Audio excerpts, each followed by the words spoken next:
Bienvenue à toutes et à tous à la tournée sur les traces de la résistance africaine. Je suis Aksamia, présidente de l'association Mir Bénin. Donc nous sommes sur le site de Miwa Village, village d'accueil des afrodescendants en terre africaine au Bénin. Et nous avons la joie de recevoir Monsieur Lokonan Ndadjo, qui est juriste criminologue et qui est le promoteur de la CIRAD.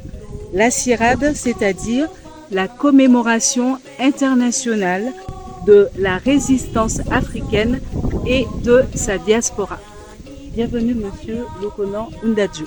Merci. Otep à toutes et à tous.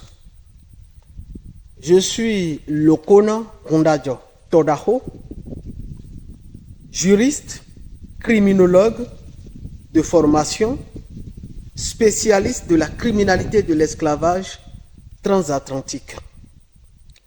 Je m'adresse à vous en tant que promoteur de la commémoration internationale de la résistance africaine et de sa diaspora CIRAD, dont la 2e édition aura lieu l'année prochaine. Dans le cadre de cette commémoration, une tournée fut initiée intitulée « Sur les traces de la résistance africaine ». C'est ce qui m'amène aujourd'hui sur le site de Miwa Village, village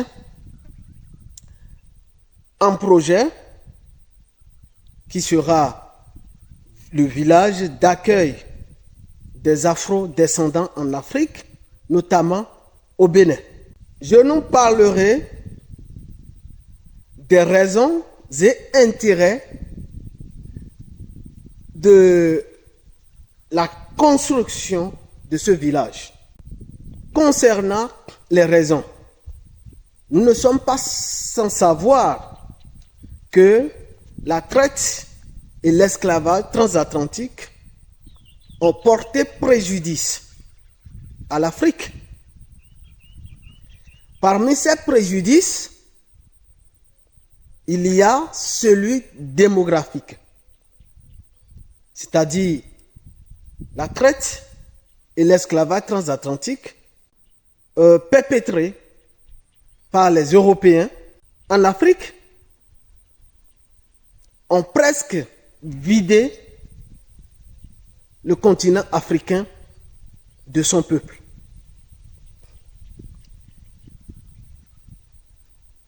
Cela pourrait étonner certaines personnes parce que on nous a menti jusqu'à présent sur les chiffres réels des déportations, les chiffres réels des déportés et des victimes. Certains nous parlent de 12 millions de victimes, de déportés, et 15 millions de victimes, ce qui est complètement faux. Pour preuve, nous avons l'historienne Louise Marie Diop, l'épouse du grand savant Cheikh Anta Diop, qui a effectué des recherches dans ce sens. Et selon ces recherches, contenues en fait dans l'ouvrage Afrique noire, démographie, sol et histoire, la population africaine était de l'ordre de 600 millions d'habitants entre 1500 et 1550. Donc au début de la traite et de l'esclavage, puisque la traite a commencé en 1441. Et selon les mêmes recherches de l'historienne, de 1860 à 1880, la population africaine s'était retrouvée à 200 millions d'habitants. Donc vers la fin de l'esclavage, puisqu'il a été aboli au Brésil en 1888. Mais jusqu'ici, aucune preuve scientifique honnête, d'accord, ne fait état de l'existence d'une épidémie pendant cette période qui pourrait emporter, qui pourrait vider le continent de la sorte. L'épidémie, c'était la traite et l'esclavage transatlantique.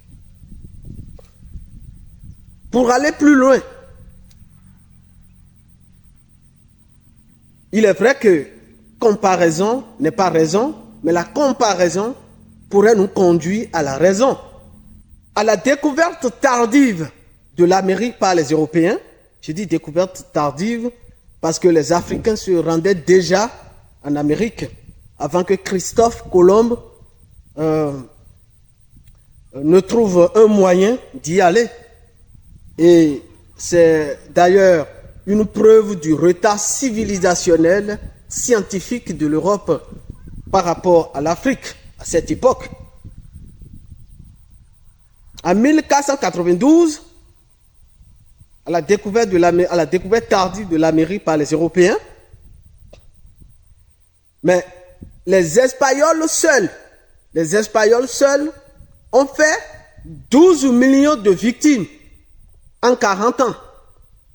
Donc, il a fallu juste 40 ans pour que les Espagnols aient pu faire 12 millions de victimes en Amérique.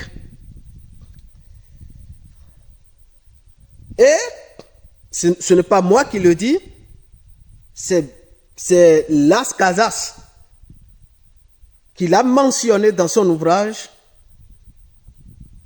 Brève relation de la destruction des Indes. Vous pouvez lire cet ouvrage, vous verrez l'étonnement de Las Casas face à cette situation simplement en 40 ans de colonisation. Or, la traite négrière et l'esclavage ont duré 400 ans. Et non seulement, ce n'était pas un seul pays européen. Donc des États européens étaient des auteurs et en même temps complices. Pas de complicité en Afrique. Et en même temps complices de la traite et de l'esclavage transatlantique. Et on ose nous parler de 12 millions de déportés et 15 millions de victimes. C'est ridicule. Et donc, dans le cadre des réparations, puisque la réparation vise à replacer la victime dans la situation où elle se serait trouvée si l'acte dommageable ne s'était pas produit. Logiquement, si la traite et l'esclavage transatlantique n'avaient pas été perpétrés, la place où seraient les descendants d'Africains déportés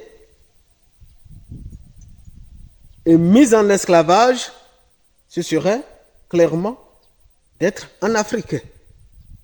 C'est pour cela que, dans mon ouvrage, l'impunité de l'esclavage transatlantique est un risque colossal pour l'humanité. Et même dans mon mémoire de recherche académique, la criminalité de l'esclavage transatlantique, reconnaissance et réparation, j'ai souligné clairement que l'essentiel des modalités extra-patrimoniales de la réparation, c'est le retour des afro-descendants en Afrique. D'où le droit au retour, l'importance, la nécessité de la reconnaissance du droit au retour des Afro-descendants en Afrique. Car, d'ailleurs, ce n'était pas le seul cas. Il y a eu des précédents. Nous avons des précédents. Des peuples qui ont été chassés et après réintégrés, leurs descendants sont finalement réintégrés dans la société. Et ici, il ne s'agit même pas des peuples expulsés, non. C'est un cas très très particulier. Ici, il s'agit des peuples arrachés de force par les Européens. Arrachés de force par les Européens. Soyons clairs là-dessus. Et donc, aujourd'hui, le retour, ça devient un droit inaliénable pour les Afro-descendants. Et dans cette logique, nous avons lancé une pétition en ligne déjà pour la reconnaissance, la garantie constitutionnelle du droit au retour des Afro-descendants. Et pour ce retour, les Afro-descendants doivent trouver un lieu d'accueil. D'où l'idée du projet d'un village d'accueil des Afro-descendants en Afrique, notamment au Bénin. Un projet piloté par la médiation internationale pour les réparations Mi-Bénin. L'intérêt